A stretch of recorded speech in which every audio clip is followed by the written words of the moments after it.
حضرت علی کا نکاح ثانی کا ارادہ اور حضور صلی اللہ علیہ وآلہ وسلم کی ناراضگی۔ حضرت علی رضی اللہ تعالی عنہ نے ایک موقع پر ابو جہل کی لڑکی سے نکاح کا ارادہ کیا تھا اور آپ حضرت خاتون محشر پر سوکن لانا چاہتے تھے۔ حضرت فاطمہ رضی اللہ تعالی عنہ آپ کے نکاح میں موجود تھیں۔ آپ ان کی موجودگی کے باوجود دوسری شادی کا قصد فرما رہے تھے۔ نبی کریم صلی اللہ علیہ وآلہ وسلم کو جب یہ خبر ہوئی تو آپ نے منبر پر ایک تقریر فرمائی۔ اس میں آپ نے اس امر کو ظاہر کیا کہ مجھے معلوم ہوا ہے کہ علی دوسری شادی کرنا چاہتے ہیں۔ مجھ سے بنو ہشام اس بات کی اجازت طلب کرتے ہیں کہ اورا بنت ابو جہل سے نکاح کرنے کی اجازت دے دوں تو میں کسی حلال چیز کو حرام یا حرام چیز کو حلال نہیں کرتا، لیکن اتنا ضرور کہتا ہوں کہ رسول اللہ صلی اللہ علیہ وآلہ وسلم کی بیٹی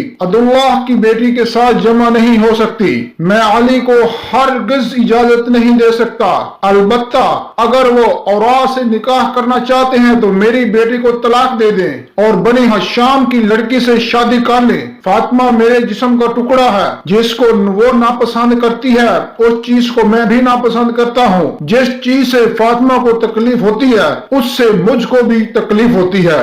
اسی طرح ایک اور موقع پر بھی ارشاد فرمایا، فاطمہ میرے جگر کا ٹکڑا ہے، جس نے فاطمہ کو تکلیف پہنچائی اس نے مجھے تکلیف پہنچائی۔ لہذا حضرت علی کو حضرت فاطمہ کی موجودگی میں دوسری شادی کرنے کی اجازت میرے اور آپ کے آقا نے نہیں دی۔ حضرت فاطمہ کے اس دنیا سے پردہ فرما جانے کے بعد حضرت علی پاک نے اور شادی کی، لیکن حضرت فاطمہ کی موجودگی میں کوئی دوسری شادی نہیں کی۔